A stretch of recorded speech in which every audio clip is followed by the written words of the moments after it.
Hey guys, welcome to our live stream where we do lots of live crypto trading. I say lots of live crypto trading. We didn't actually manage to get a trade out yesterday because we weren't on long enough and we didn't get a signal. But hey ho, these things happen, you know? And, you know, as I covered on yesterday, that it's not all about pumping out loads of trades in order to make money. You know, you don't, the volume of trades doesn't really matter in the long run, to be quite honest. It's all about the actual success of those trades. And a bit of a no-brainer. You know, don't want to talk to you like you don't know this, guys, but you know, sometimes I think a lot of people when they come into this space, certainly new users, obviously, they kind of see volume of trades equaling money, which isn't always the case. You know, in fact, quite the opposite. You know, if you overtrade, then that's actually how you pretty much quickly lose money. So yeah, just be wary of that and everything like that. Anyway, a little bit of a different story today. We did have a couple of trades already, pretty much a couple in the past couple of hours, and I didn't start trading. So again, we were finishing off a bit of development and stuff like that. But I didn't actually kick off trading till around about 11ish, which is when I probably started monitoring the charts. Around about, look at that, spot on 11. That's like if you use TradingView a lot, you know that's a rare thing to see to get it right on the actual number. Usually it's around about 3 minutes past the hour. You're never quite spot on. Small victories, guys. Small victories. You got to celebrate them. But you know, we've had a couple of trades which we took, and in fact, there was one back here actually, which is what I jumped on. So I started monitoring around about 10 or 11. I actually missed this trade here, which I'm not too unhappy about. And this trade back here, as you can see, the little bull, the little cow, I'll highlight it so you can see. This little trade just here, I jumped in on that one, and I was a little bit late actually, so it kind of worked out for me. So I took a trade and got in around about here. So not, whoops, I'm going to get the right direction. It's not the worst entry, but I think we came in, we can actually double check exactly when that position was taken. So this is the trade that we're talking about here, the $5.30. And just to confirm that MEXC is not lying about trading fees, as we can see here, funding fee. So we close that within the 8 hours. I think it's 8 hours that it gets, the funding fees get adjusted. And yeah, 8 hours. And also as well, let's just reopen that. And then trading fees is 0 because they were both limit in, limit out. And I think that should have been limit in, limit out, but I think I dragged the limit order a little bit too far down and it just executed as a market order.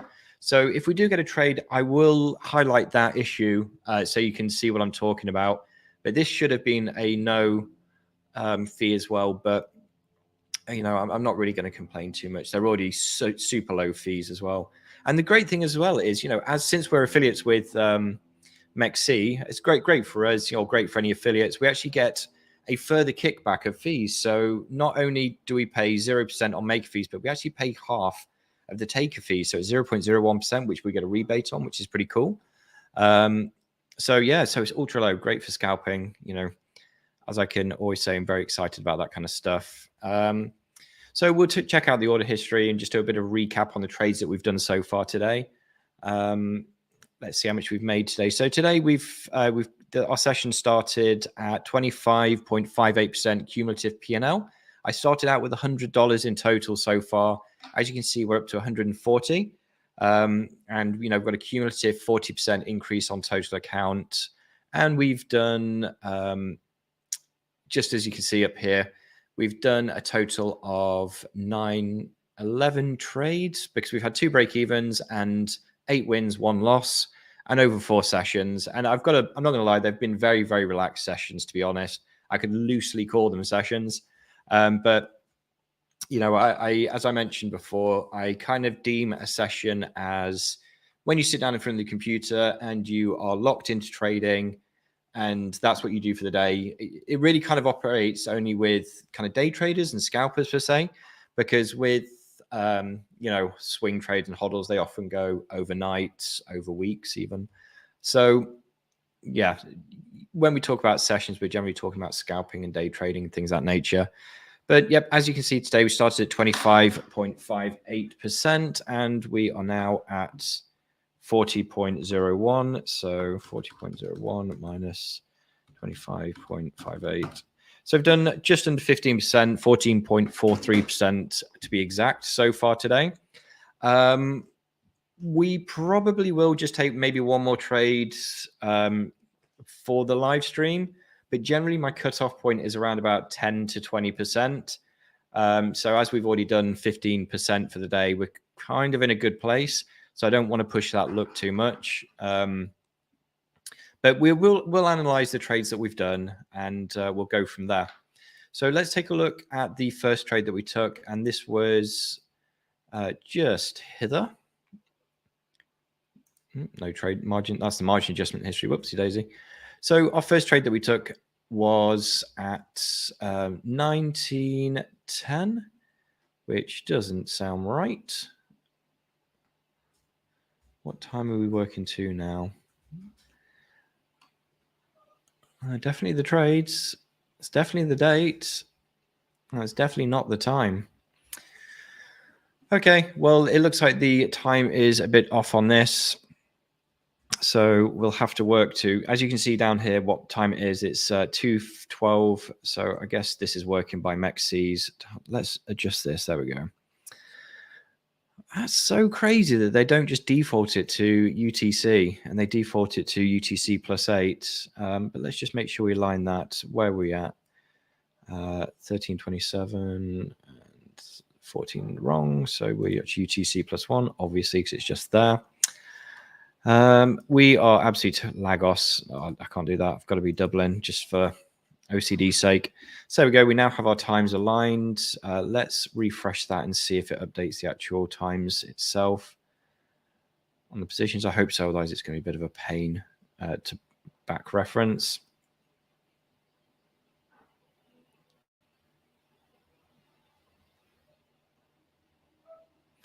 There we go. When you switch around exchanges and stuff like that, no two exchanges are ever exactly the same.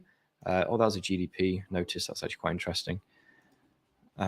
Maybe we can get that GDP notice back up. Have a look at it. So position history, have you guys updated this as well? No, fantastic. So that's actually locked in at the time. So we just have to take 8 off that, which was 11:10. And that puts us just around about this candle here is where we took the trade, the first one. Very, very simple trade, to be honest. The reason I took this trade, like I said, was because there was a signal here and we hadn't hit a stop loss, well, where I'd have put the stop loss, and we haven't hit the take profit. So this is still an open trade and completely fine to take. So we took the trade around about here. I'm not going to go to the exact amount, but I remember it's 0.74 region. So as we put it around about there, yeah. So this is what the trade I took earlier on, and as you can see, it didn't fill the whole way, but we did take profit. So what was the driving reason behind that? Well, as you can pretty much see, this rejection candle right here, and yesterday or earlier on, actually, we drew on. That was yesterday. So yesterday we drew on these trend lines, and as we can see, you know, if we get a bit loose with this trend line here, we can see that we got up here and we had quite a significant rejection, certainly for a 3-minute candle. Obviously, it looks a lot worse when you close up, but you've always got to zoom out most of the time. Not necessarily with scalping, but most of the time. We're actually looking quite weak in BTC at the moment. So we're looking to break this support on the CVD, and then we can take that trade.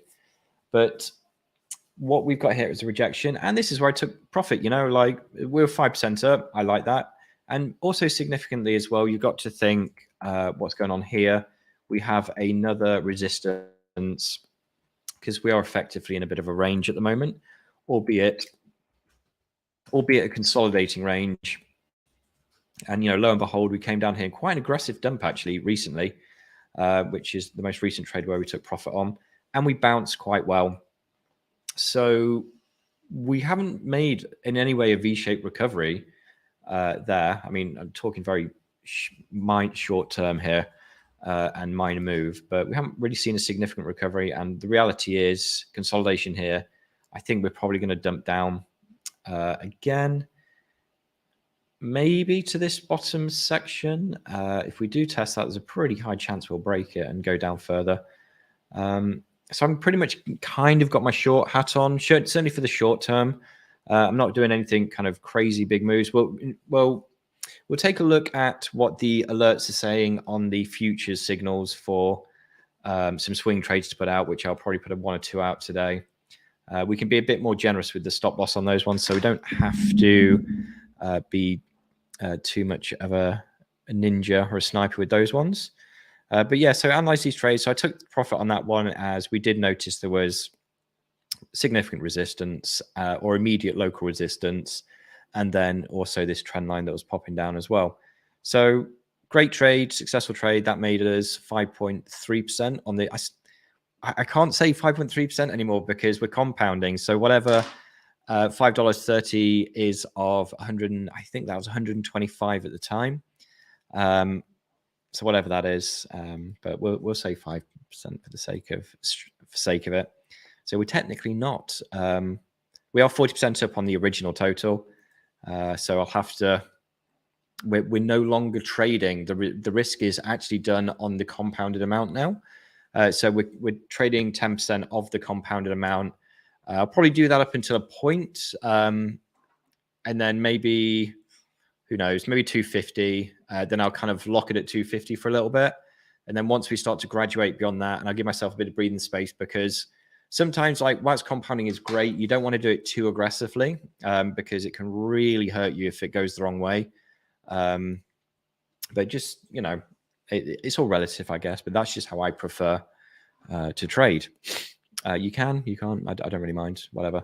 Anyway, so luckily, very luckily, I actually missed this trade here. And whilst I think that was a bit of dumb luck, to be quite honest, because I was a bit preoccupied doing something else, there's the trade that I'm talking about in question. Reality is, had I had my technical analysis hat on and I was watching this through a magnifying glass, I probably wouldn't have taken that trade either. Quite realistically, because yeah, like, why would I exit this trade pretty much at that point and then enter that trade? It kind of seems a bit dumb. So I should have either doubled down or not entered that. And luckily I chose the right path to go. The next trades that we took were these ones. Again, I was a bit late to the entry here, because I was just around this time, I was just doing something. But I got into this one. I knew the signal, and it reverted back up. And what was great about this trade, I actually got into a bit of a better place, bit of a better entry for this trade, which was quite good. But then again, you know, in fact, where was it? Around about, let's find the time on it. 28:31. So take 8 off that. That should take us to 12:31. So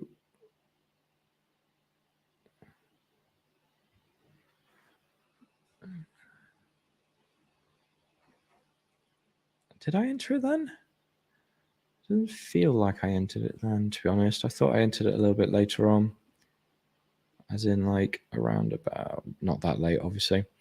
Yeah, so it must have been around about here is when I entered. It's pretty much, I couldn't have entered before the signal was triggered, surely. Who knows? It's going a bit crazy. Either way, I entered around here, and my stop loss was very easy to configure where that was at this rejection here. And then, yeah, we popped this down to 1. We actually jumped out of the trade around about here because let's get rid of all this stuff here so you can see it a bit cleaner. Ooh, delete the entire indicator. That's not very helpful. There we go. So the reason I jumped out around about this area here is because we were approaching this resistance. I think realistically I would have been in around about here, thus taking my take profit down to here. And yep, there we go. That seems about exactly right. So I do remember I had a 0.76% stop loss. And yeah, it seems like I entered this weeks ago, but it was only, an hour or so. So we took 0.5% on that trade. Let's see. So that would have equaled 100%. So 200x, yeah, 0.5% move on that one. So I got out around about here, which seems about right. And I think it was at the tip of this rejection.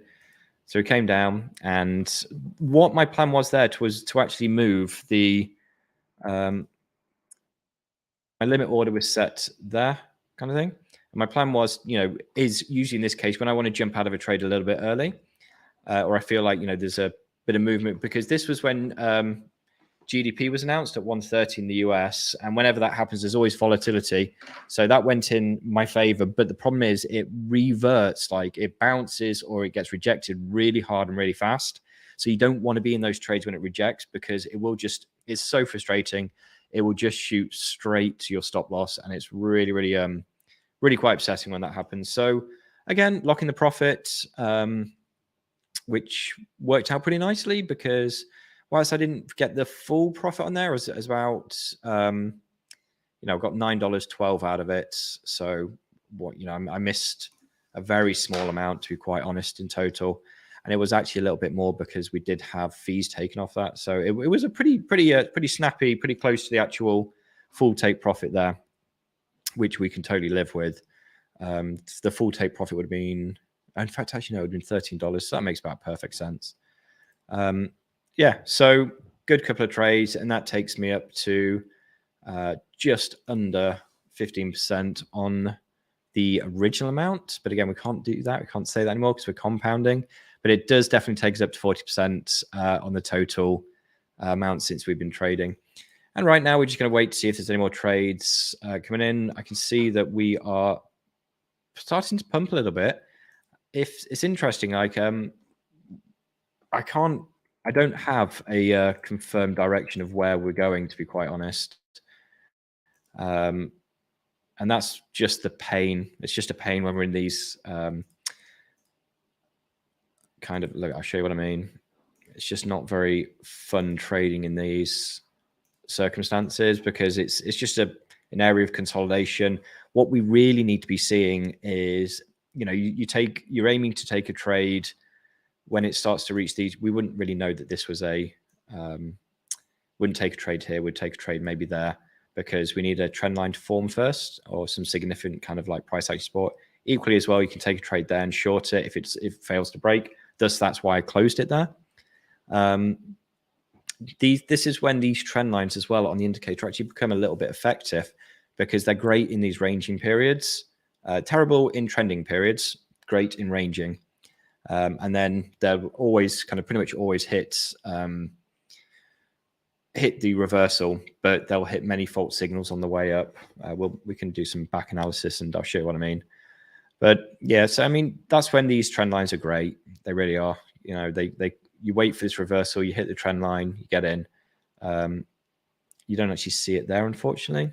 But both these trades would have been somewhat successful. You probably get stopped out on this one, which is a bit of a shame because it goes down. And yeah, what ideally we want, we can see that we've got a little trend line forming here on the CVD. I always say CDV because I think it flows off the tongue a little bit better. But CVD is showing that we are looking to potentially break out this little trend line. And I always like to draw trend lines on this because it gives me a bit more of a picture. Like this could be a potential one, because we did almost breach the kind of significant overbought territory there, but not enough. Like I generally won't take trades manually. So I will trade on this sometimes manually, because I've got quite a bit of experience with it. And say, here's a good example. We've gone overbought on this CVD here, and we've drawn our own little trend line on it. And I might just make that a little bit thicker, because I notice on your screen you might not be able to see it as well as I can. So on this trend line here, we're looking to break back up through that, which obviously isn't pictured by the indicator. So you can definitely trade manually, but I prefer to like passively trade and just wait for the signal to come in and tell me where to place buy, where to place sell, and sit back and drink a very big red cup of coffee. So very successful so far. So we'll wait for some signals to come in. We'll do a little bit of technical analysis, but I probably won't be not taking the signal. If the trade, like basically I'm in 100%, there's a 100% chance I'm going to end today in profit. So whether it's at 5% or whether it's at 25%, we're in a pretty lucky position. If we do end up with a winning trade at 25%, then I'm 100% not taking another trade. That's really good for a day. 25% profit on total capital is pretty good. So we'll see where we go. And, for live stream stake, I'd quite like to get a trade in because it'd be nice, but not force one if we don't need to. Although we are going to take a look at some swings today. I do want to take a good look at some trading analysis for Bitcoin. So Robotnik's put together a fantastic BTC live, and like to basically paraphrase this, it feels like we're gearing up some definitive price action. We've had several key interlinked yet separate massive macro influences, creating a complicated but extremely bullish picture for BTC. Let's get Bitcoin on the chart so we can visualize this a little bit better. Where is my trading chart of these many million screens?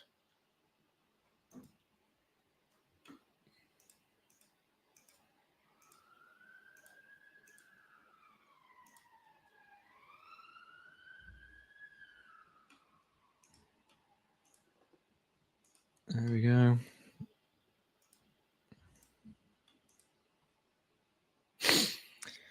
Here's a good little bit of analysis, which I really, really like from earlier. And Robotnik, he's the member that really keeps on top of a lot of the Fed announcements, a lot of the macro news, and interprets it into a more digestible fashion for a lot of people. I'm not terribly great at it, to be honest. But he really focuses on how that's going to impact crypto, because it's not really as simple as if it's bad news for the American economy, then it's bad news for crypto. It very rarely works like that, because a lot of the time we work inversely to the dollar. When people are pumping a lot of money into the dollar, it's usually because things are going well for it. But then it also means that money gets drained out of Bitcoin as well. So as we can see, let's get my 6 hour. So I trade a lot, to be honest, on the 6 hour time frame. So my personal two time frames that I'm almost always on is the 3 minute and the 6 hour. Sounds a bit weird, but the main driver behind that is it's just what seems to work with the indicators. And 5 minutes, I've never really got on with 5 minute. 1 minute, 3 minute and below, if I'm being honest, there is a bit of reason behind that. TradingView, unfortunately, just because of the nature of it, linking up with exchanges is a little bit laggy. So unless you're trading directly off the exchange is always pretty much the real price, give or take. Whereas the price that's going to be on TradingView can be a bit laggy. So I generally don't advise trading below around about the 3 minutes on TradingView. If you're using TradingView, if you're doing it on the exchange, then it's a different story. You can trade really on whatever you want. But if you're using indicators and stuff like that, certainly bots, for instance, then trading below around about the 3 minutes is not great because you'll be quite delayed on price, and often price is moved beyond what your analysis would be relative to that time frame. I really, really wouldn't advise trading on or using anything less than like 5 minutes, really even 15 minutes, to be honest, for bots and stuff like that. Because slippage is bad.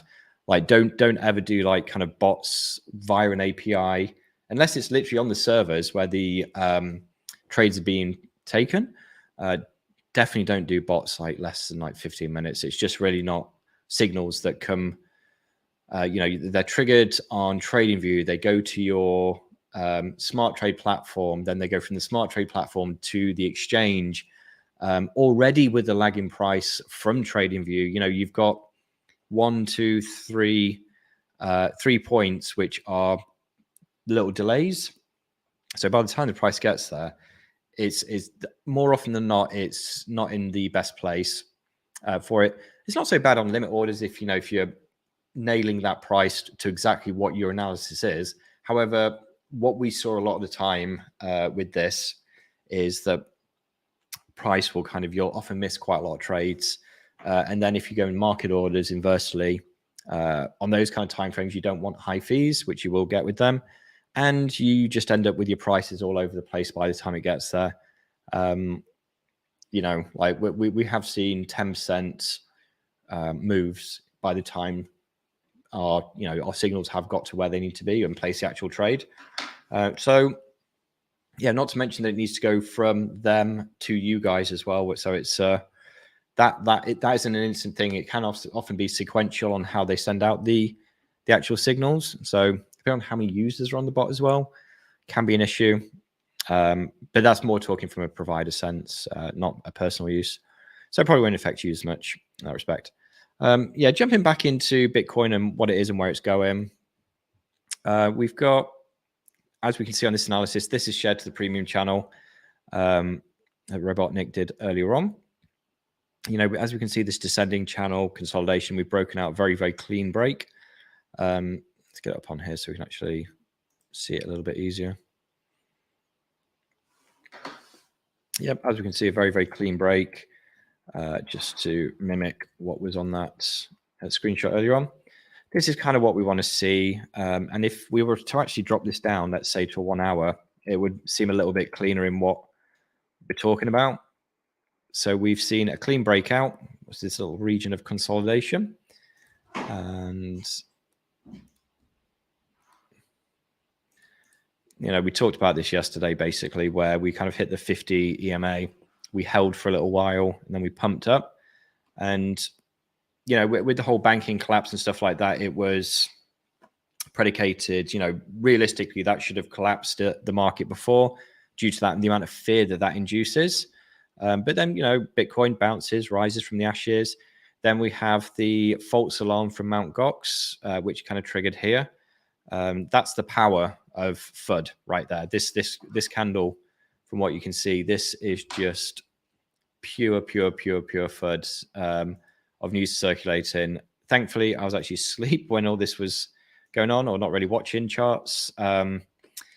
So yep, came down and then rejected, and there we are again on the 50 EMA. So you probably think a lot of people would have had buys passively set there anyway, and that has just bounced straight back, and it's almost like it never happened now. So we've we're in a bit of an impasse at the moment. We had GDP go today, so let's talk a little bit more about that. So what was the announcements today? So firstly, we have inflation. Today we'll get a GDP figure. This is in the past, isn't it? So today we got a GDP figure. It was expected to show an annualized growth of 2%. And the figure that we actually came in was 1.1%. So 50% of what was expected, which is not great news, to be quite honest.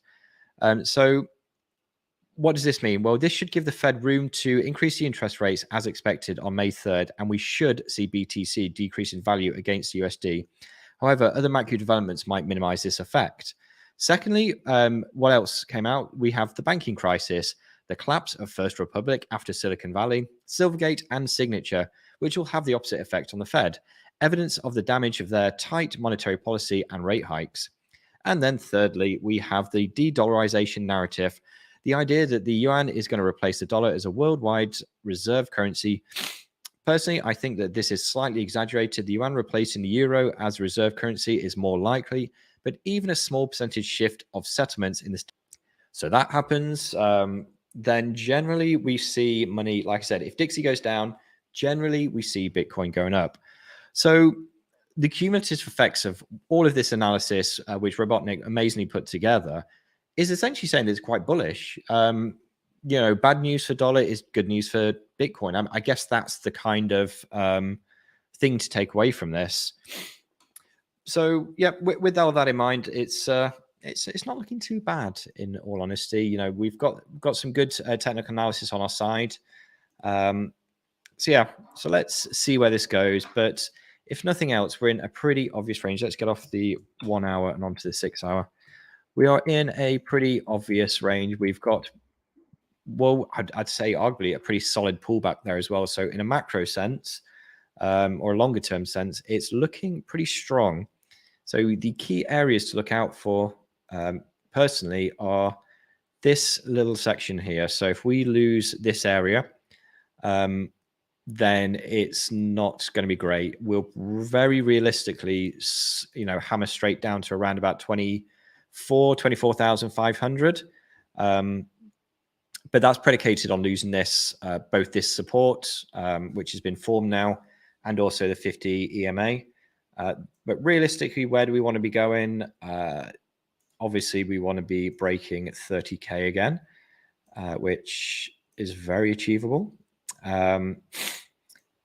And once we do that, we're in pretty much this beautiful upward trend. I mean, we couldn't be any more obvious uptrend at the moment. We are not actually looking like we have had a pretty nasty divergence here, but it kind of feels like we've already taken the brunt of it. But the problem is it's a bit ongoing. So bearish divergences, if you don't know, is when an oscillator, pretty much your preference, you can use the RSI, stock, MACD, awesome oscillator, actually really good. And whatever, provided it gives you a consistent notion of the relative price or something thereabouts, then it can be used to basically give you divergences. But as we can see, this is starting to slow on momentum a little bit. So a move down to this region could actually happen, but we really do need to break 30K and get above. If we don't, if we end up testing this once, maybe twice, so what I'd say is a warning scenario to look out for will be something like this. And then if it goes up again, then I think we can likely see a bit of a track down in that sense, because what we're doing right there is forming an ascending triangle, which is not the most bullish of patterns. And there you go. So that's what could happen. And if we have that, then, and also at the same time, where we at? The oscillator's kind of doing this and it's going down, then it looks like we can be seeing ourselves in a bit of a, realistically, what might actually happen is probably something a bit more like this to really give a nice false sense of security.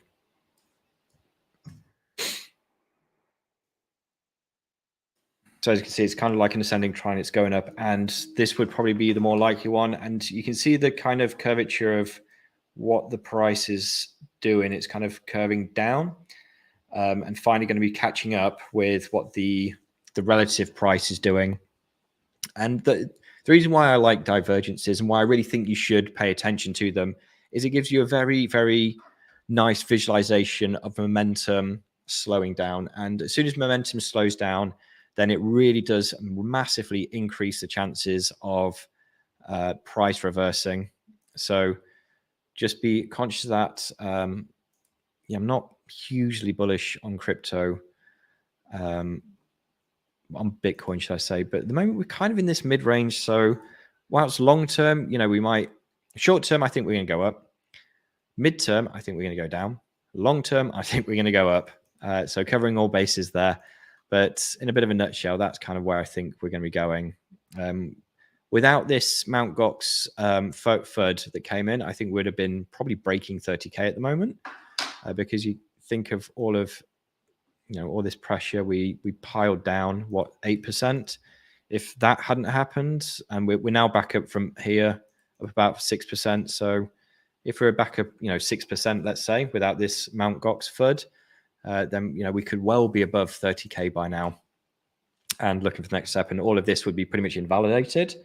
But we'll see where we go. What we really want to be seeing is when we get to these regions and testing this area, is we don't want to see just little taps and kind of back down kind of things, slow consolidation down, then little taps, slow consolidation down. We really want to be testing it, and then the confirmation is a real big green candle driving through it. And once you kind of see that, you see that there is intention not only to break through that resistance, but to hold it as well. So there's a very high chance that the amount of pressure and buy pressure that's gone into that is also going to be supporting the price as well. So it will continue to buy at that broken resistance, now support. So that's what we're looking for. And that's why it's really nice to see when we see these big breakouts like this is almost a perfect example, to be honest. As you can see, we see a massive candle breakthrough, a lot of volume coming in, and then it gets rejected, but then a lot of volume starts coming back in. And look at this consistent buying. That's not just that's not one-off. That's a break, a retest, and then just consistent buying to push that through to the next leg up. And then you see it again here. It doesn't always happen. This is the thing. It's not like a pullback isn't guaranteed. A pullback isn't going to happen 100% of the time. Nothing happens 100% of the time in trading. But, we can see here as well, this was a real significant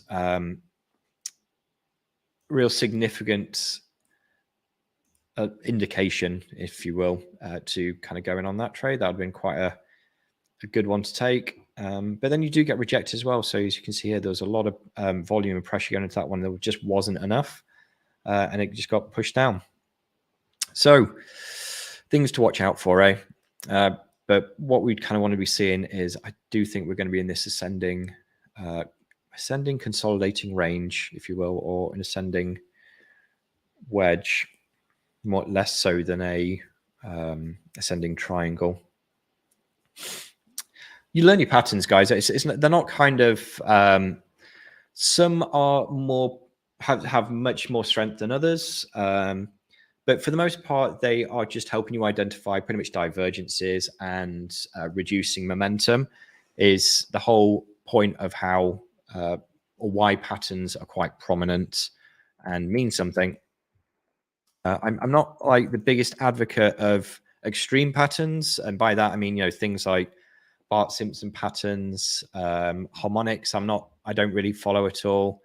And the furthest I'll branch out, to be quite honest, is head and shoulders and double tops, double bottoms kind of thing. If there's a lot of significant price action going on around there, then I will pay attention to that.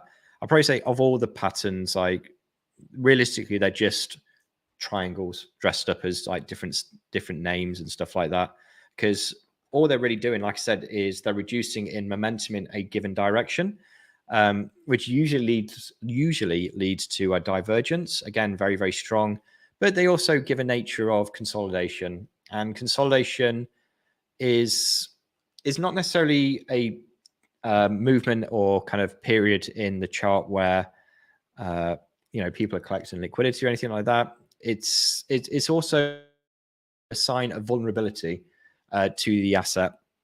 What do I mean by that? It means that if there's very little volume in there and very little kind of like movement going on, then it means that if a big player comes in, it's going to be so much easier for them to make a big move in one direction, because there's going to be very little opposing force. So that's why after periods of consolidation, you'll often see a big move, because somebody finally pulls the trigger and it goes in that direction. And it's not until people start to catch up with that's when you see the retraces, and often leads to a pullback. Or people, inversely, they jump on board and they try to ride that trend. And the difference is, like, one will be driven by just general strategy or people wanting to buy and get bigger positions.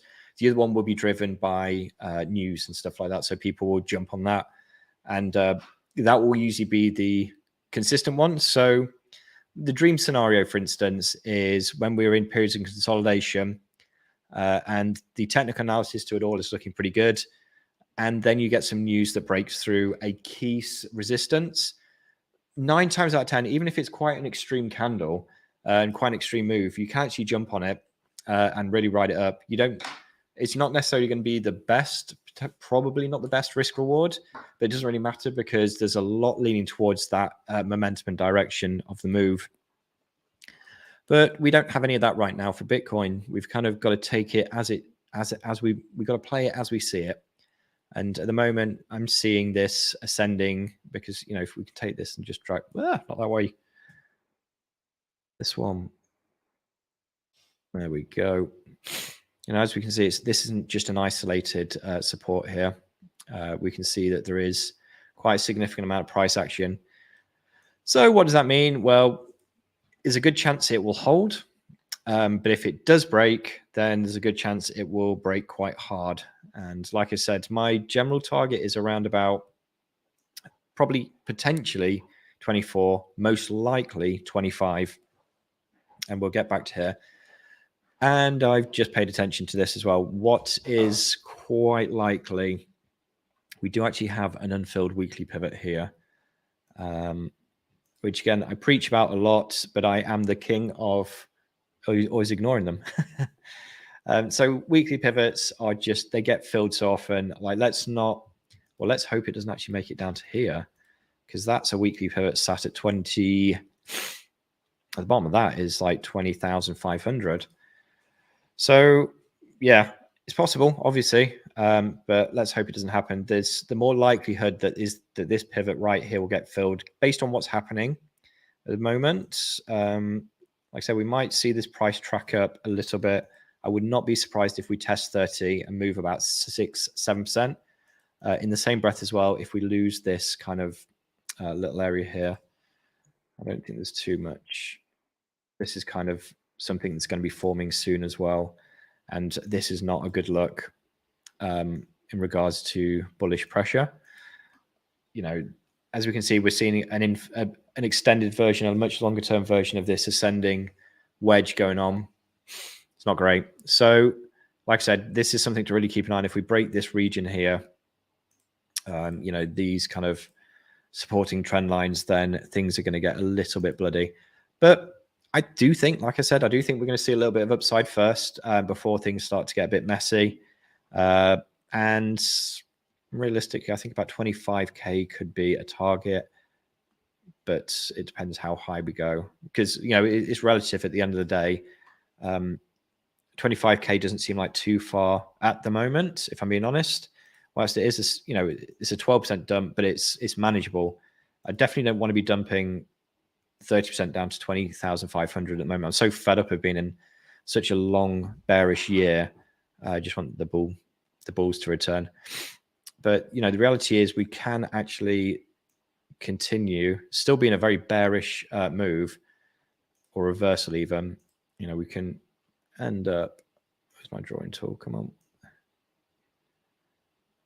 And do this kind of like formation. This is quite extreme, and then really can it down. The top end of this is 35. If we'd scroll out a little bit, let's get the CME.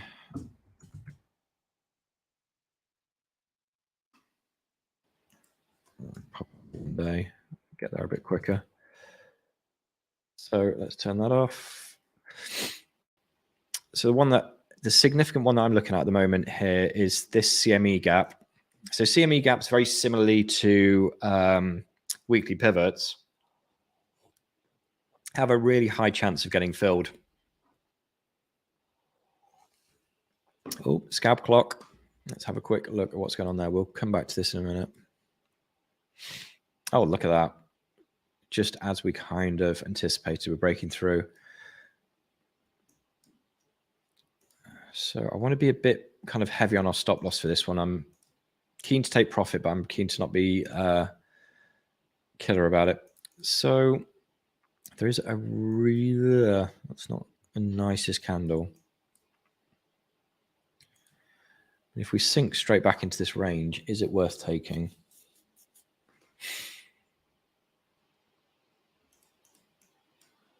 And the good thing with this, it's like we don't have to, if the price is retracing, then it only means that we're going to get a better entry. So we don't have to, you know, haul ass into it. But we also want to be, it does look quite bullish though, that little pattern.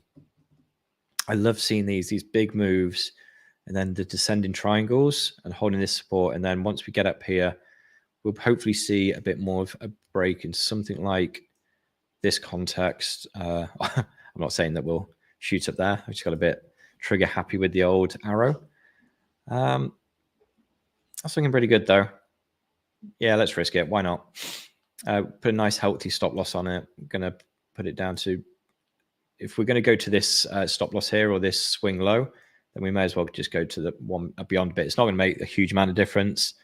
Like I said, I'm just looking to get some profit. And then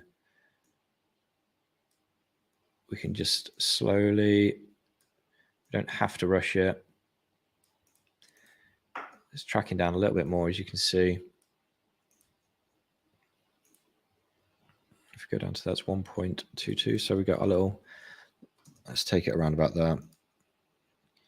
So custom stop loss 1.22, and then it's updated to $140, which means that the price of this would be 1,140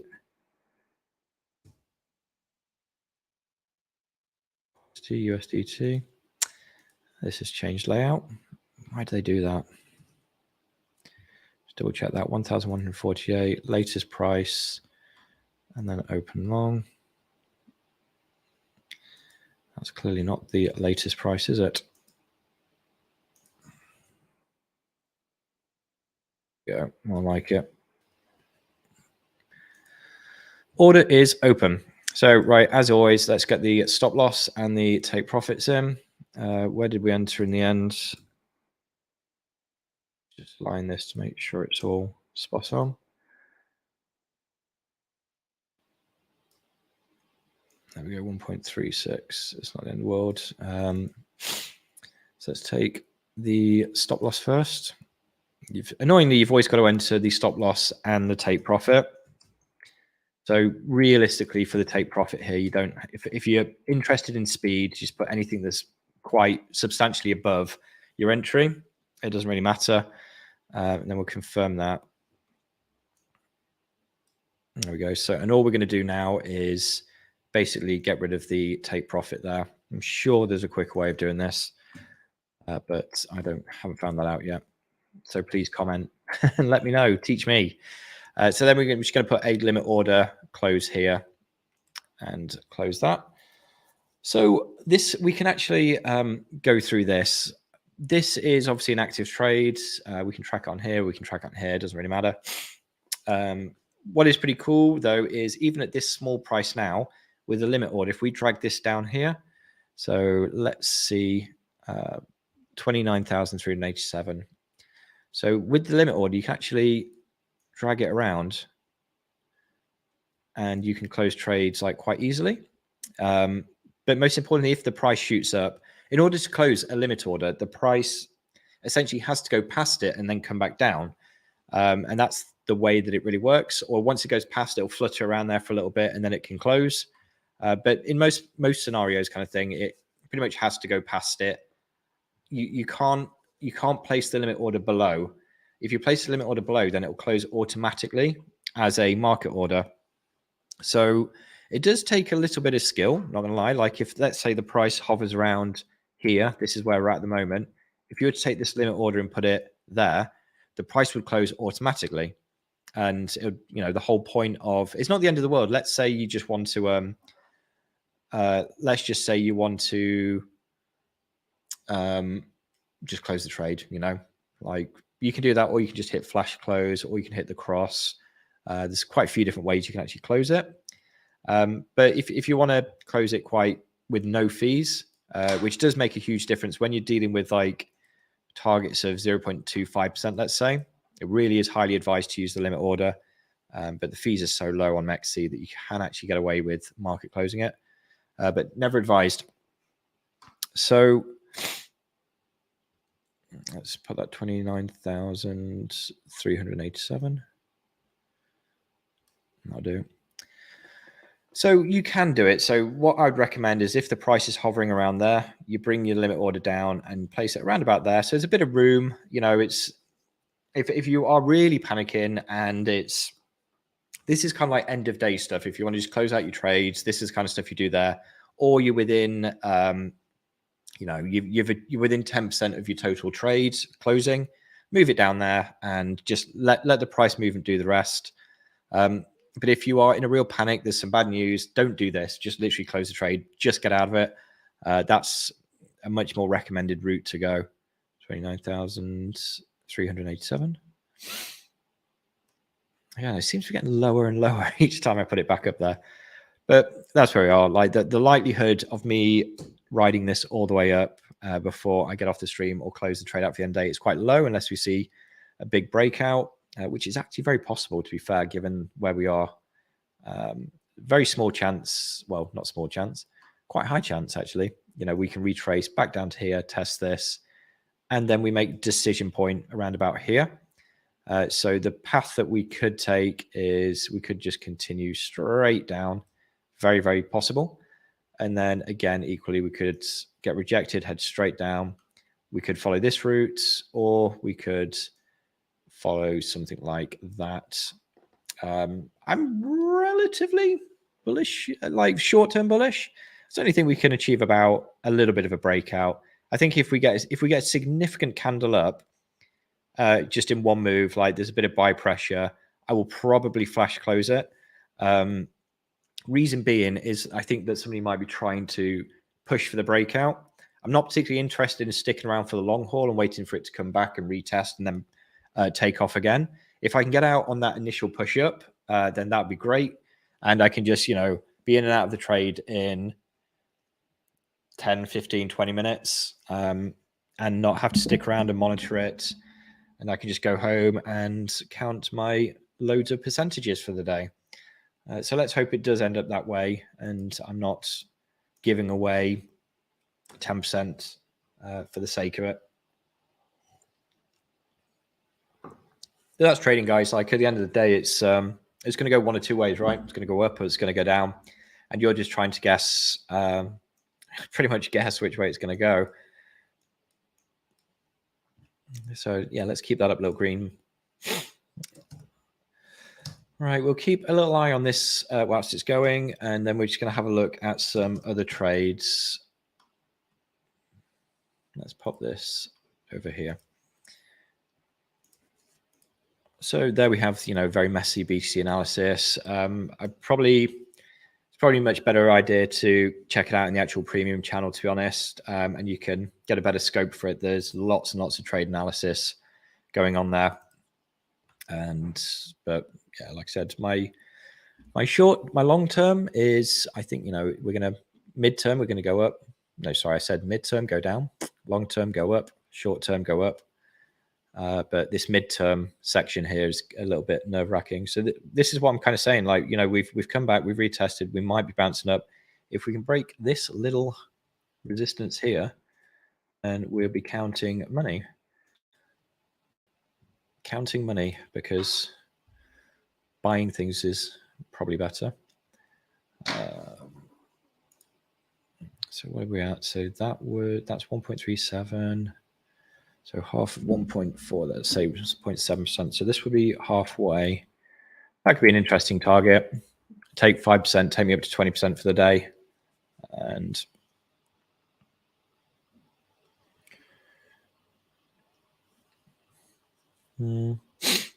let's see how it goes. It's haltering a little bit.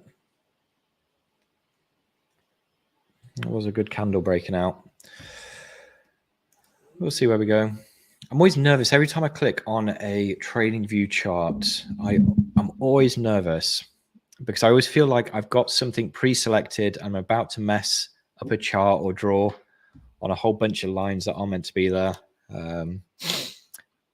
But I guess it's not the end of the world, is it? It's not like I'm holding the keys to the big red nuke button. It's literally a chart.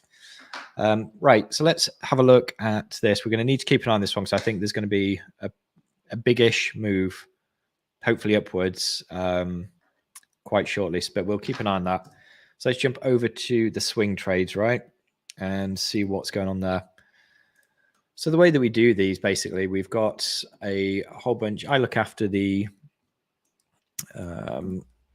future side of things, which has been a little bit not slow. I just haven't put out a lot of trades recently because I really haven't liked the market. It's really quite that simple. And the way that we populate these will, whoopsie daisy. We'll see what trades come through. So you can see the kind of frequency. So, and it really depends on how the market is moving. Like yesterday, I mean, an insane amount. This is all on the 6 hour. So that's 25th, 26th. Look at this on the 26th. All of this, which is no surprise because the basis of the algorithm kind of operates on not necessarily significant moves. There's a lot more to it than that, but certainly a big move will trigger a lot of signals, and this is a lot of signals for us. And obviously, it's why we don't why we look at each signal individually, and we'll do analysis on each one individually, and we'll make the move where we push it out to the premium channel from there. Very rarely will we do trades based on kind of like news or fundamentals. We found in the past, we used to a long time ago, but we found in the past like doing it on that was so hit and miss. It doesn't matter how good the news could be. I think one of the greatest examples was like Matic partnering with Disney. Really big news, and just nothing really came of it. It just ended up slowly tanking down. Granted, that was during a pretty bearish period, but it was all we could really do. We're just looking for real market moving news and not analysis, but news predominantly that could really go against the grain. But the bear season last year was just so aggressive that it was tough. It was very, very tough in the spot market. That's why we started to expand the older futures a lot more. So what am I tracking? I'm tracking pretty much all of the futures assets in BitGet. It doesn't really matter which exchange you're using. They're all around about the same. When you're looking at swing trades as such as well, like 6 hours, you don't need to be exact on the price. So the inconsistencies of price between exchanges really makes no impact here. So again, it doesn't really matter which exchange you're tracking. I was tracking BitGet because that's the exchange that I was using previous to this. I might flip this over to MEXC or even Binance. Some of them have different assets and stuff like that. We're not in the market to track every single asset for futures. Quite often, more often than not, if I've got the choice between a trade in, let's take an example. I'm going to mess this up, aren't I? They're all relatively big caps, actually.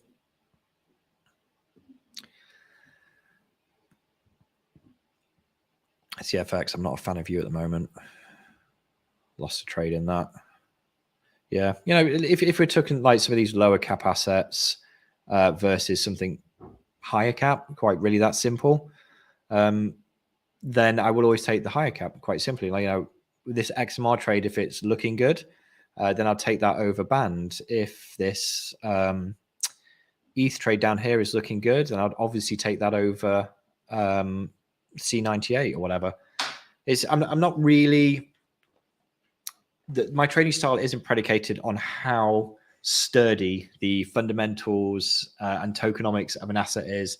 That for me really doesn't come into it at all. News as well, because this strategy is so mechanical, and the sheer amount of backtesting that we've done over the months that we've been putting this together, it seems a bit dumb that all these news announcements, all of this, all these tokenomics, all of these fundamental updates and releases, they've been happening whilst we've been assessing the success of this strategy. So we're not suddenly about to not take a trade because it's based on news analysis, to be honest. But equally as well, I guess there are there are limits to that, right?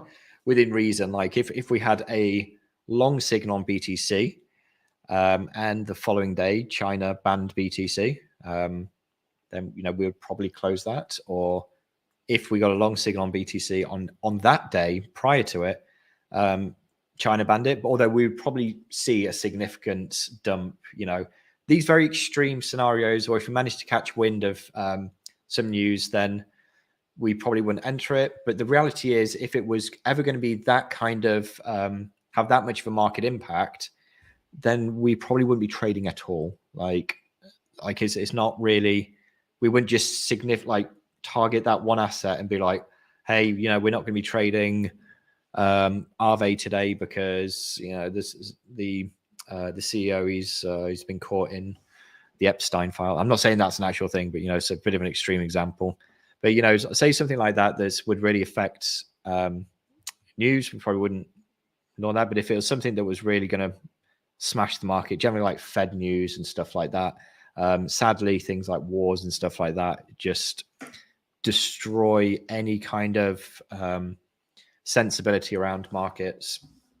We literally saw this with Russia, Ukraine, and what that can do, and just how erratic the behavior becomes in the market, because it's just filled with so much uncertainty, and people kind of go into lockdown mode because they ultimately, it's quite funny, all of these like market analysts and regulators and stuff like that will all come across like they really do know what they're doing, and they have all these procedures in place to protect against it. But it's always funny how all these procedures get changed and updated when the thing that they have procedures for and say like keeping us safe from happens, and it all goes to shit usually, and then they have to update all these risks and procedures and stuff like that. So long story short is they don't know what they're fucking doing. No, you can never predict what's going to happen, and it's always kind of quite insane that they try to, like, we see all of these hedge funds falling. Now, the thing with FTX, obviously, that was very, very bad, but that was just fundamentally bad trading, to be quite honest. Like, it was almost like this invincibility that they thought that they could just buy their way out of a horrific, pretty much short, to be honest. And no one's safe from that. Like, it's futures and leverage is an absolute chaotic place. Like, again, it's going back to why we no longer do futures DCA bots, because they're very, very high risk place to be, and it really just takes one big candle going the wrong way, and that can liquidate your entire balance. So the long story short with futures, always make sure you have a stop loss without question, because anything can happen. Any extreme circumstance can happen. You may have a 50% stop loss on it, or 20% stop loss on it, whatever, and you think, okay, cool, that's fine. Nothing can, I can keep on top of that. I'm only monitoring this one trade. It's Bitcoin. That won't happen. That won't happen to me. What will happen is that will happen to you. And because it's happened to me lots of times, like I always think that I'm super safe. You've just got to keep on zooming out on that chart, and then you will realize just how at risk you can be, kind of thing. And don't think just because you've got a stop loss, like DCA stop loss on saving you against, say if you're just trading, it's like, oh, okay, I'm fine. No, I'm only trading longs on my DCA futures bot. I'll be fine. It can't go down that much. Like, well, let's have a look at where assets were in 2021 versus where they are now. Like, maybe not now, but a few months ago, we're looking at literally like 95% drops. Like, where would your margin be then? Like, so you're not safe, basically, either way that you're doing it. So just be very, very wary. And it kind of like futures is a very, very exciting place to be. But the reality is, it is literally no different from how you should approach trading in spot. All it does is it allows you to have access to much bigger margin, but things like your risk should always be the same. You shouldn't increase your risk just because you can get more money. That will completely destroy your balance. And yeah, like unfortunately, there's no hurry. Unfortunately, there can't be any hurry in trading because it's the quickest way to lose all of your money, unfortunately. And like I said, I say this because I preach because I've done it. I've made all these mistakes, and it can be tough to come back from it. Like when you have pretty horrific losses,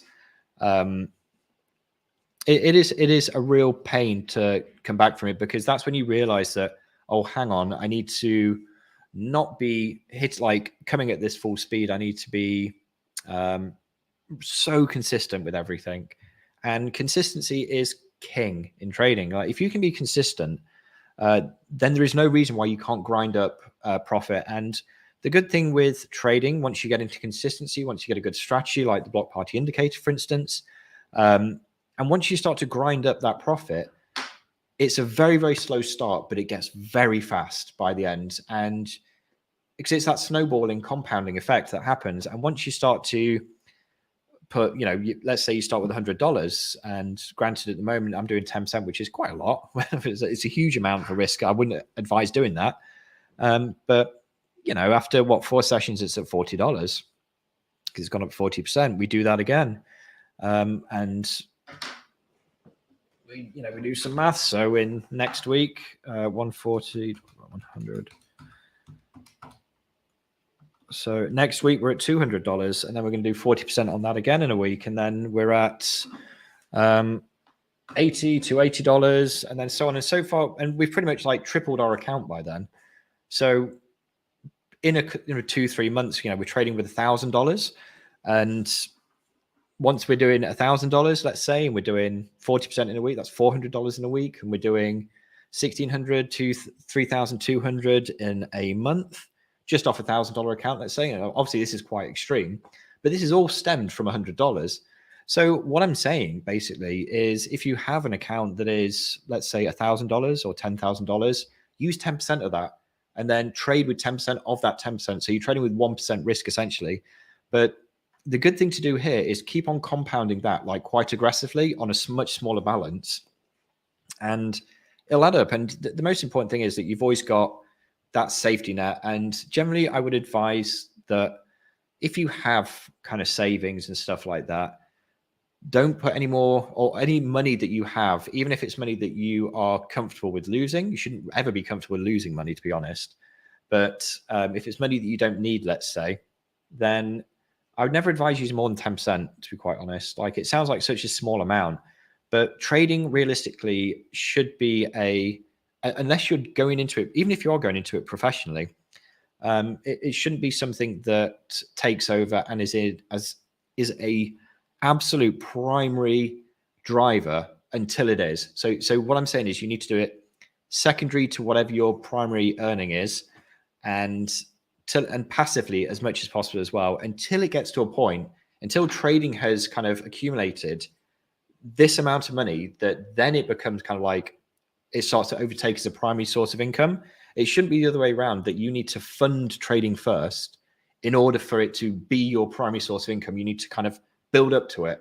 So if you build up to it, then it's all part of the process. And what I mean by that is, it helps really, really restrict your losses.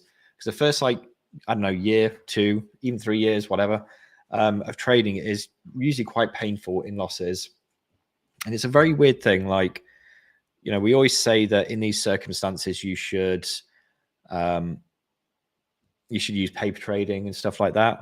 Like, let's be real, guys. Come on. Like, as much as it is a really good idea, and there is absolutely no wrong like with that logic, it's super sound. Paper trading is brilliant because it replicates your strategies. Yeah, so people will mostly do that for like a few days, a week at best, and then they'll be like, oh, I'm super confident now. I've won a couple of times. Let's put some real money into this. Let's start earning, guys. Then we always get that. We always get that with our with clients and stuff like that who want strategies building, whatever. And they're just like, yeah, well, let's start off with a real account. It's just like, why? Like, why? Like, how urgently coming into a fresh strategy and putting in live capital is absolute insanity. But it's amazing the amount of times that we get requested that just straight off the bat with Live Capital, and against all advice saying this is a work in progress. Like we are months away from getting to this stage. It doesn't seem to matter. There's this magic endless pot of money that people think that they have. But yeah, so long story short, with trading, whether it's scalping, futures, swing, hodls, and stuff like that, you capital management, like entries and stuff like that, really are only half the battle. Obviously, it's super important to get a consistent strategy down, but a lot of it is about you being consistent yourself, and not kind of like having a good day trading. So let's say, for instance, we have a 20% day. That's great. Now it's like, okay, well, now let's dump a load of money in. Let's completely throw everything out the window and dump a load of money in, because this thing doesn't seem to lose. Currently I'm on a 89% win rate. I am well aware that is going to drop. Like, why? Because all of my data tells me that it will. And the reason why that is at 89% at the moment is because I've been closing trades early. I've been a little bit more proactive. But I'm not always going to be super proactive. There are going to be occasions where it goes the wrong way, and we will have losers. We will try to close at break even if we can. But for the most part, like, this is the luxury of having these pretty much 0% fees at the moment, and such low fees, because we can be so aggressive with the closes. Like, even with these break evens, they wouldn't be break even. They would be probably logged as losses, given the amount that the fees would impact the trade. So these kind of break even trades would end up being losses. Some of these wins might even move into like break evens. And again, that is the impact that fees can have on you. But instead, it's not. We're sat here 40% up in just a little under a week, and with only 4 trading sessions, very, very relaxed trading sessions, I should add, under the belt. So on that bombshell of how to approach trading, let's take a look at some trades. So as we're talking about, we basically we get triggered, we get notified of potential market trade opportunities from our wonderful block party indicator just here. And we've had 4 today, which is quite low given the amount of volatility, and I think they are looking a little bit short at the moment. So viable ones, I'm not going to be entering any BTC trades for obvious reasons, because it's just futures. That is Robotnik's department. I don't touch it. But we have 2 opportunities, or 2 triggers, one at 7 o'clock this morning. So since they're 6 hours, they'll trigger for my time at 7 o'clock, 1 o'clock, 7 o'clock, and then 1 a.m. That's right. You may have got there first. But don't worry, Blockhead's here to help you out with basic maths. So yeah, so we've got the EGLD.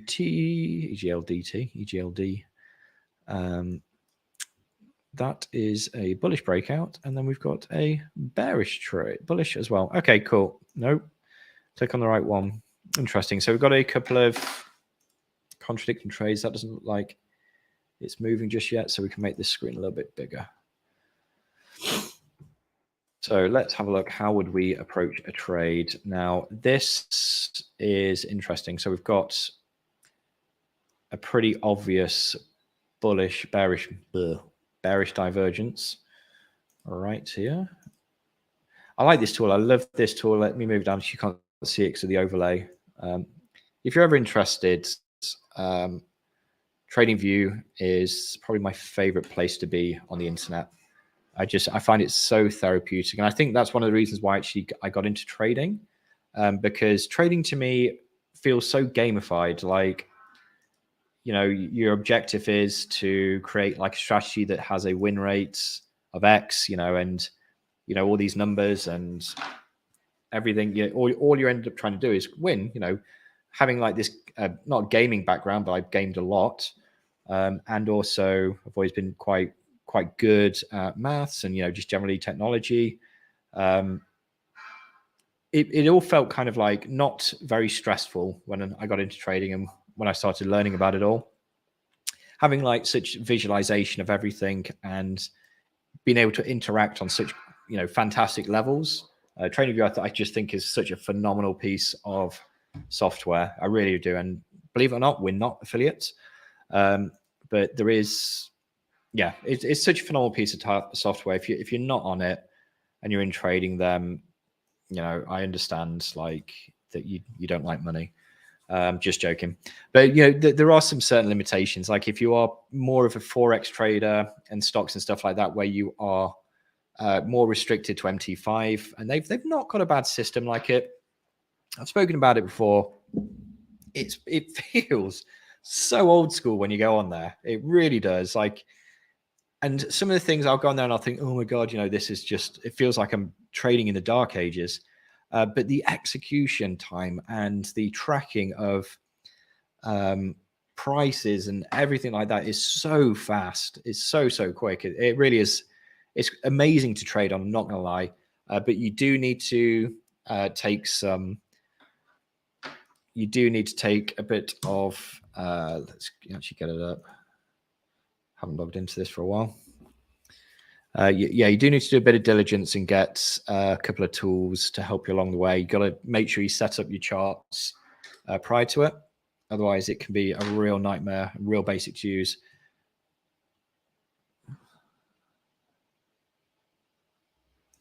There you are.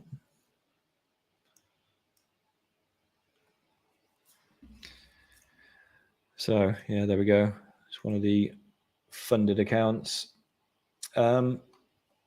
Yeah, so this is it. It looks really clunky. Like say, just draw a trend line and stuff like that. You can't click it. There's no hotkeys. You can't just click and delete it so easy.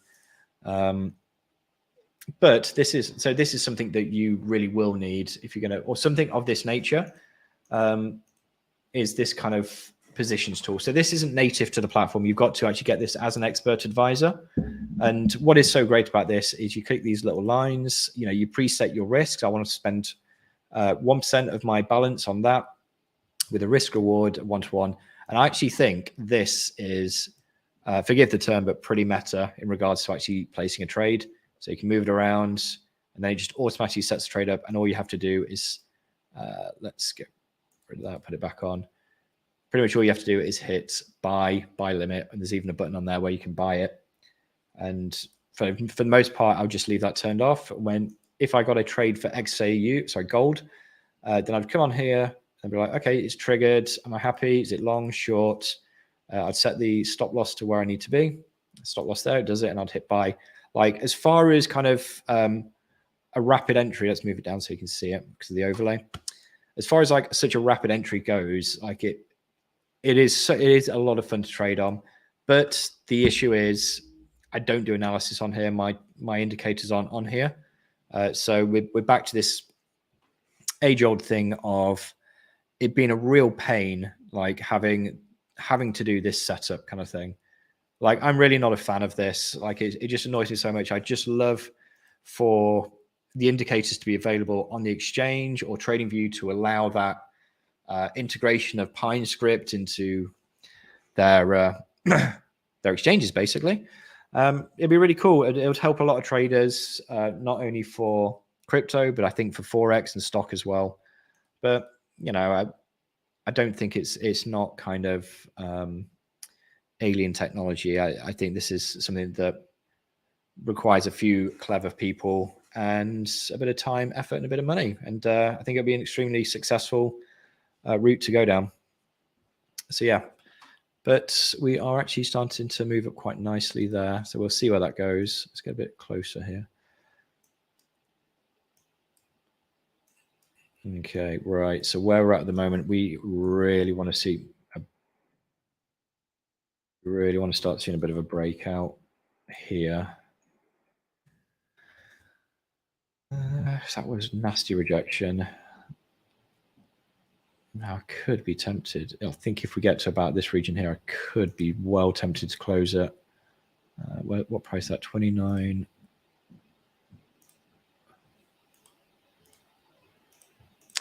Come on, TradingView. Yeah, after all that, all those comments on how amazing TradingView is. It is not without its faults. So please don't get me wrong that I think it's the greatest thing that's ever been created.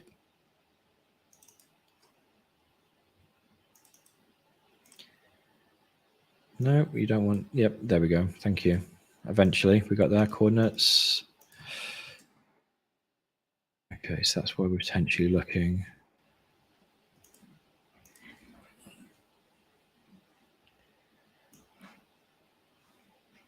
It's 0.33. It's a pretty bad risk reward. But profit is better than no profit, right? Or even better than loss.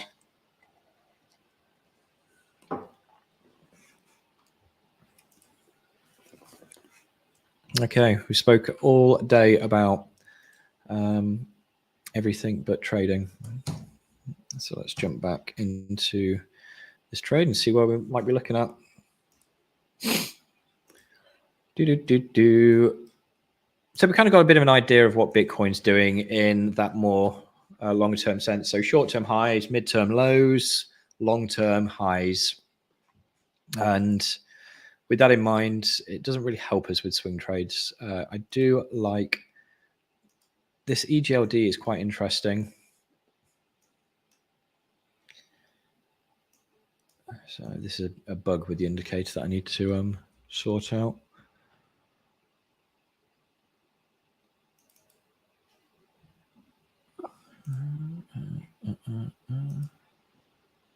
Take those off for now.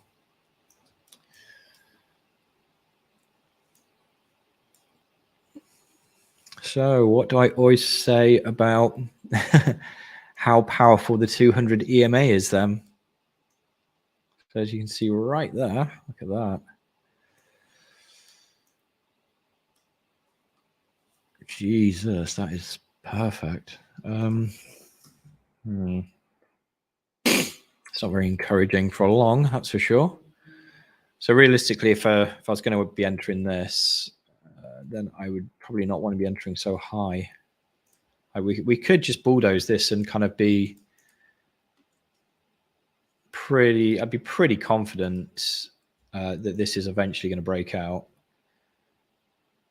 but we'd need a pretty healthy stop loss on it. And yeah, it's just that question: is like, is it worth the wait? I think that'd be quite a time-consuming trade. But you know, it's not looking. You know, we are pretty overbought at the moment, unsurprisingly.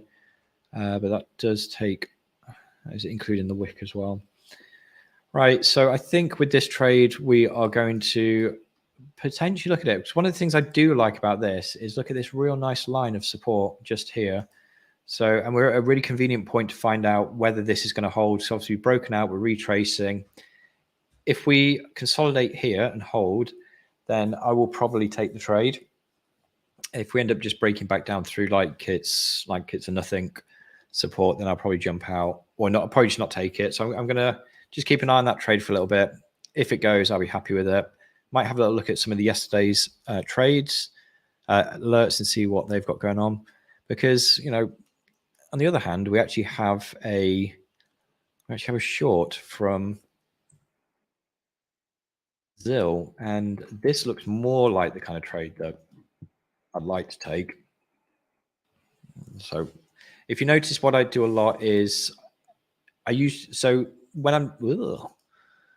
I am doing analysis, if I'm just doing quick analysis, I use Alt T, and that kind of gives me the trend line. So I can just quickly get a very, very quick idea of what's going on. But when I'm starting to do a bit more longer format analysis, then I will almost always use this little parallel tool just here. In fact, this is what triggered me about talking about how great TradingView was. So this is my favorites bar for TradingView. Long position, short position, probably my mostly used tools. This is really great for if you do enter a trade. So currently open, let's say, or maybe take profit early, you know, you can come back to that. We do a lot of analysis on TradingView itself. So I pretty much use these little message boxes exclusively. We'll come back to this one in a second, the polyline. Parallel channels, which is what we've got just here. Then we've got the brush, which is, whoops, you can stick a little arrow on the end, more aesthetically pleasing, but as you can see what I did earlier on in the stream, like kind of here, for instance, sometimes actually drawing it out how it may go, not only does it give you a realistic representation of what might happen or what likely could happen, but it actually also allows you to draw things like support or even patterns around it in a future, like kind of taking the future into consideration. But for the most part, you know, it's more of an aesthetically pleasing thing. Yeah, I mean, text, I don't think I'd need to really explain that. I don't really use that anymore, to be quite honest, since I use the callouts. Arrows, head and shoulders is the only kind of unique pattern drawing tool on here that I use, but we'll have a look at that one in a second. Then this is more, again, for aesthetically drawing on analysis when we don't want to have a full long short position drawn on it. And then this little circle thing is so helpful. Reason being, you know, you just use this to quickly identify like tops and bottoms, like that. And you can see double tops real quick, as opposed to having to go into here, which is where, you know, something like here and pick up a little circle, which a lot of people do. It's just fine, but I prefer these things. I think they're a little bit quicker, easier to use. Do actually need to remove the T from there. Otherwise, that's going to really bother me. First of all, we need to find the T. There we go. If you do want to actually favorite them, then you just highlight the actual tool itself and come to the star, and then it'll come on, come off. So that's how you do it. You can be very tempted to add absolute loads, but the whole point of the favorites and a quick use toolbar is for not that. But you'll find over time, you'll find what suits you and what is the best thing for you. Let's just quickly dive back into this trade, see what's going on. We're holding there. I think this is going to go. I think this is going to pump, actually.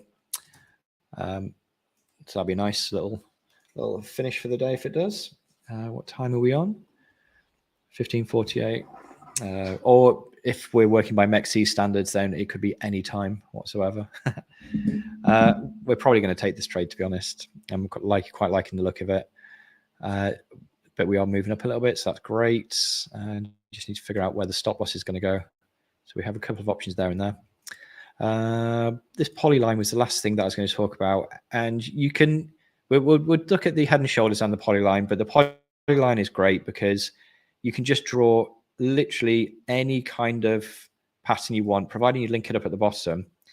It'll give you any pattern. I know this is some bizarre pattern that I've done, but let's just say, for example, I'm doing a real horrendous job of this.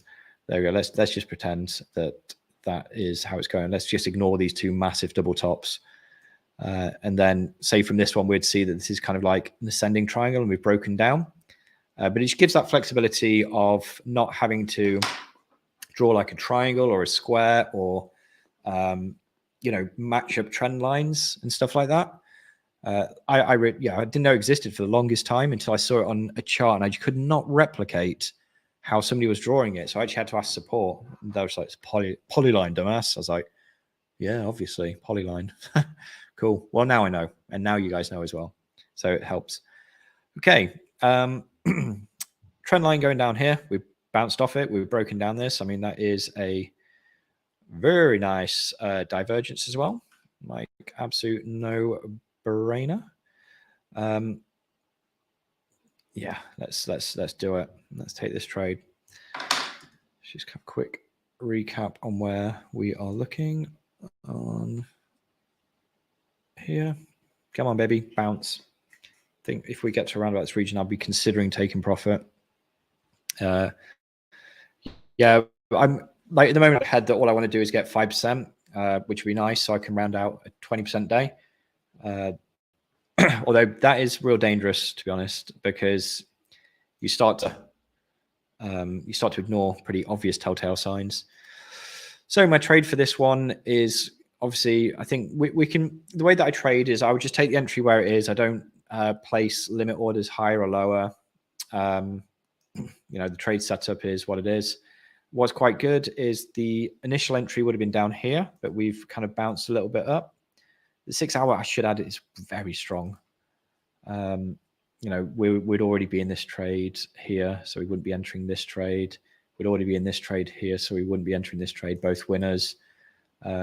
We'd already be in this trade, and we wouldn't enter this trade. Already winners, and we'd win this. So, you know, this has been unfortunate. We had a couple of losers there, but then we've got 1, 2, 3, 5, 6. Am I counting that right? 1, 2, 3, 4, 5, 6. 6 winners and then 2 losers in the past 8 trades, and then we've got another one coming here. So pretty good, like very, very good actually. 75% win rate there, which kind of adds up somewhat. But by definition, on those things, we should be expecting a loser here. But let's hope not. I don't like the only thing that is a bit unsure. I would usually put the stop loss around about here. Why? Because you know we've quite clearly broken the probably more realistic about that. You know, broken down on this support. We have actually retested it and come back down.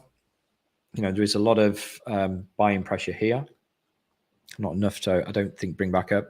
The thing which I'm a little bit cautious about is this weekly pivot. Now, I would like to say that hasn't, like, that technically has been tested, but not technically, if that, you know what I mean. So that happened right on the turn of the new week where this weekly pivot's been drawn. And, you know, it's a bit annoying because otherwise I'd be putting my stop loss here. But for the purpose of this weekly pivot, I'm tempted to put my stop loss there, which puts it insanely high. And it means that we've got to dump about 25%, which is pretty catastrophic in order to make the trade. So bit of a conundrum there. I think I might throw caution into the wind here and put it just above the weekly pivot and potentially expect a bit of retest. 13% I can definitely handle, somewhere mid-ground kind of thing. And not only that, but we've got some,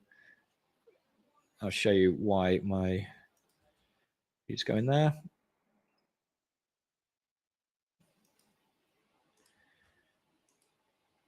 So checkity check. You've got some key price action going on, not only to mention the weekly pivot as well. Let's get rid of these so it's not thoroughly confusing you guys. But the biggest drivers behind this is obviously the number 1 is the signal, number 2, divergence, number 3, we've broken this support, retested it. We've even, like, I'd say arguably broken the 200 EMA. The counter to it all is there is a weekly pivot above, which are pretty strong. So I guess there's that, but I think we've got a strong enough stop loss there to absorb it. And worst case scenario, if we really start to show some strength and we're in profit, we can just close it in profit. It's not the end of the world. So let's sort that trade out. And if you want to follow these trades, you can just follow for free if you want on Annie, and we'll do them all for you. If you want to actually trade them yourself, then you're going to have to join our channel. So it's entirely up to you.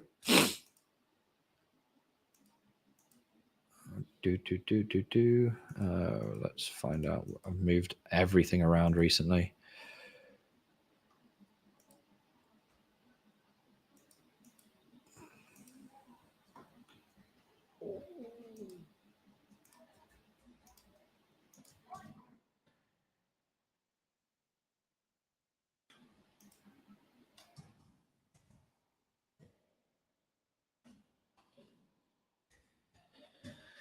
A bit of a party outside.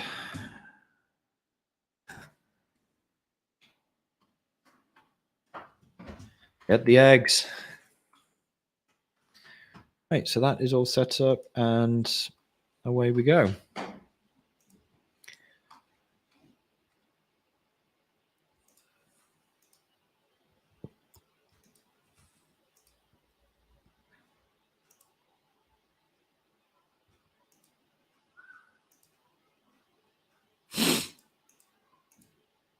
That trade has now been entered and sent out for everyone, and it should be appearing in the signals channel. So if you're wondering, this is kind of how it would look.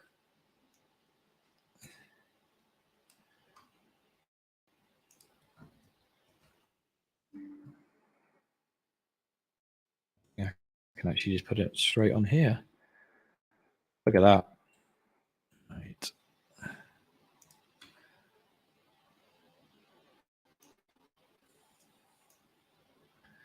So there you go. So that's the trade that has just come through, ZIL USDT. You got all the details. You got the exact amount that's going in there for the risk of 0.5%, which is what we sent out for the trades. And then, yeah, this is what the new channels. You got it's jumped from 4 channels now to 12, which is obviously a pretty big jump.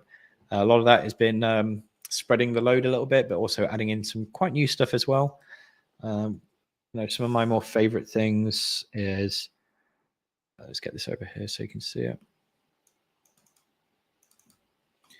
Some of my new favorite things is like we kind of rejigged the hot news. Like the hot news is really good because it's like really hot off the press news, no surprise, versus like headlines, which is more generic kind of news, but still very important.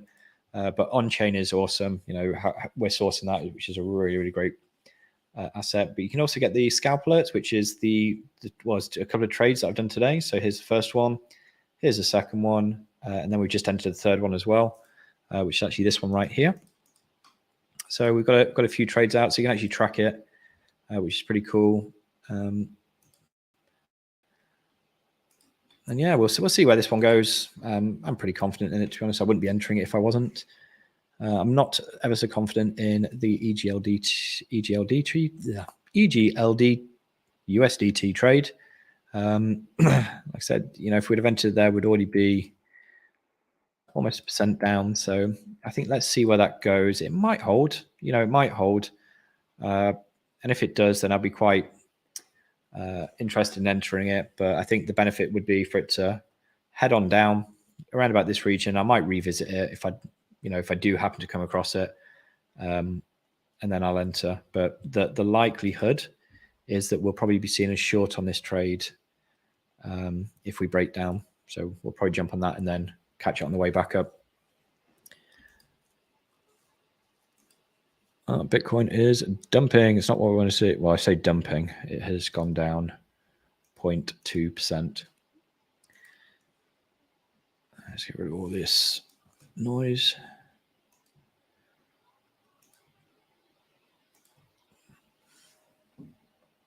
Okay, so if we lose this, then I've got a feeling that we'll be looking at this potential trajectory.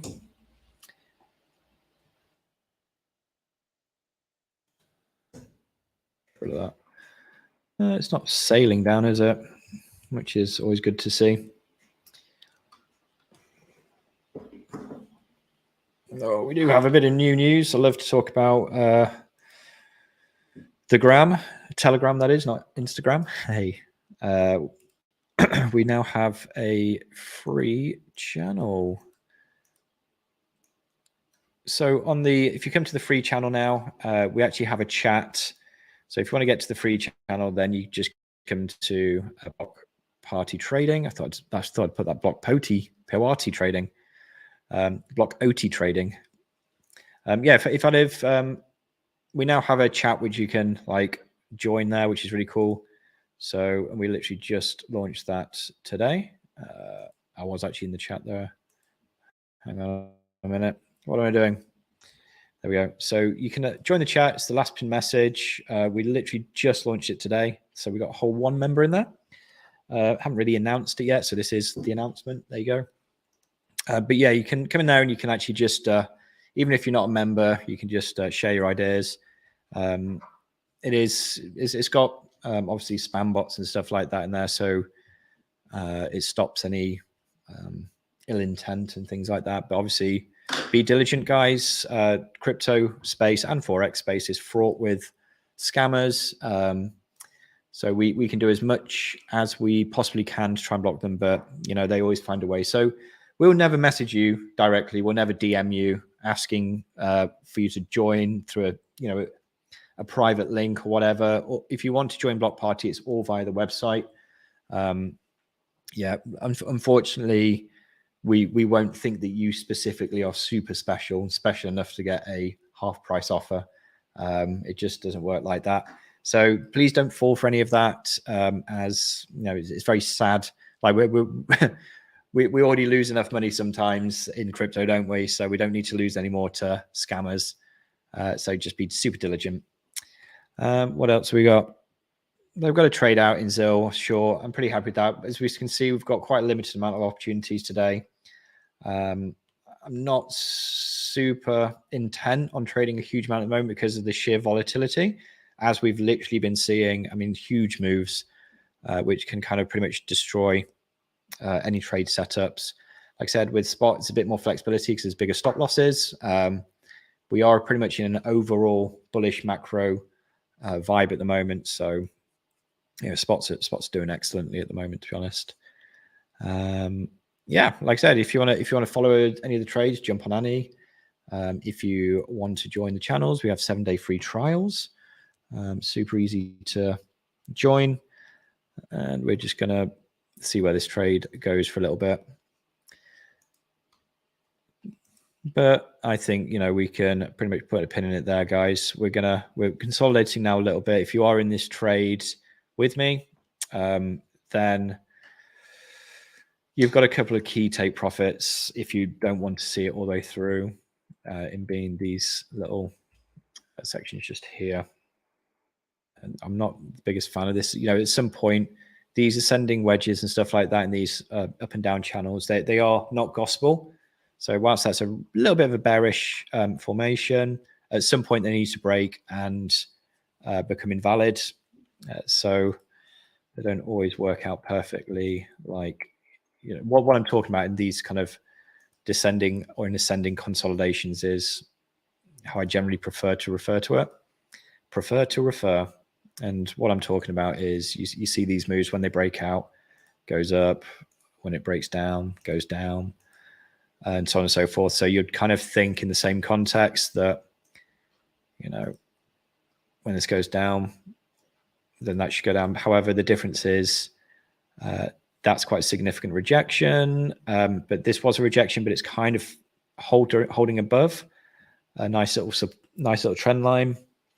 So yeah, like I said, and also the other benefit as well is where our little stop losses is it's given a lot of breathing space to basically revert back up. So even if we did get this wrong, I feel like we've got a second bite of the cherry for this to come back up. But we'll see how that plays out. So I'm just going to keep an eye on this trade. And the most likely thing that I'll be doing is if I see a significant pump up, a really aggressive candle up, certainly if it breaches like 0.75%, definitely 0.75%, and I'm watching it, I'll be closing this trade. Like I said, that's more of a selfish thing, so I want just 5% to round out a nice 20% winning day. But that'll be pretty much about it. Other than that, guys, I don't want to keep you just staring at this 3-minute chart and whilst nothing's really going on. The key things to take away from today, guys, as always, is concentrate on your investment strategies and your allocation strategies big time, because it's so important. And, you know, we had a good look at Bitcoin, what we think and where it might be going in the short, mid, long term. Short up, mid-term down, long-term up is how it's potentially looking. And I'm not talking like in the next week is in long term. I'm talking the next several months, and maybe longer. And then what else? We're just going to wait for this scalp to come in. Hopefully it should go to profit, round out a nice day. Focus on the Fed news, guys. One of the great websites to check out is Forex Factory. They've got an awesome calendar on there. We actually, going back to our Telegram group again, we filter in warnings, 2-hour, 10-minute warnings about Fed announcements coming up. So that's really important to take note of. Generally, I don't like to trade scalp, certainly don't like to scalp too heavily into these announcements because you can get wrecked. And like, I actually did trade into one today. It's only one, you know, like I haven't had many opportunities. So it can work out quite nicely for you, but it is flipping a coin. And if you do trade into one and it goes in the right direction, just close it. Honestly, like I cannot stress that enough because there's such a high chance it's going to revert and just go the opposite way. And the volatility will take you out, even though it's a legit trade. That pretty much sums up everything today, guys. Of course, check us out at our website. If you don't know, then you can find it at blockpartytrading.com. And it looks a little something like this. And you can find all of our stuff that we do. Much more than just signals, indicators, and automation. But that's about the bones of it. The win rate needs updating. And then we've got all of our packages, which you can find out. We also have an exciting announcement, a relaunch of Labs, which is going to be a whole ton of indicators and strategies. We obviously have our significant one, our proprietary one, which is the indicator. But we just have an absolute library of indicators that we kind of want to make available. Everything from like tools, and yeah, this is the older version just here. Everything from like kind of tools, but also strategies as well. We'll be scouring the internet for quite prominent strategies. Everything from like YouTube strategies to really recommending and revered strategies, and putting them into a much easier to use like indicator. So you've just got one indicator that is also populated with all of these different confluences. You'll be able to adjust, your take profits, your number of take profits, how much you want to take at those take profits, your stop loss strategies. And it will just basically do all that for you and provide you a nice tidy alert at the end of it all, which you can either automate or, you can just use to trade with. It'll also come in the format of a strategy, so you can actually backtest it on TradingView. I'm not the biggest fan of backtesting personally on TradingView because it gives you very literal results. Whereas in reality, you've got such things as slippage, fees, orders that don't get filled, and just real life, unfortunately. So yeah, just be wary of that, but it does give you a nice overview of how things work. So yeah, come check out Labs, but we'll be putting out a much bigger announcement when that's all done and dusted, probably in the next 2-3 weeks, maybe longer, depends on how long that takes. Anyway, guys, that's a little bit of an insight into what's coming up, and until probably I might jump on tomorrow. Let's see if we get some good opportunities. If I see that the market's looking nice, then I'll jump on and do a live stream tomorrow. Hopefully we can get some really exciting trades, and I want to get loads of trades. It's really invigorating when you're doing live streams and you get loads of opportunities come through. So fingers crossed for a good day of trading tomorrow as well. But as it stands right now, 15% for today, up 40% upon total for the account. So I'm pretty happy with that. We've got one trade open, so we'll see where that goes and update it on the next live stream. As you can see, all the data on the screen down here. This is today's 2 wins, 0 losses, 100% win rate, 15% P&L, and 8 wins, 1 loss, 2 break even, 4 sessions done, 89% win rate, and 40% P&L. Cool. All right, guys, I'll catch you maybe tomorrow.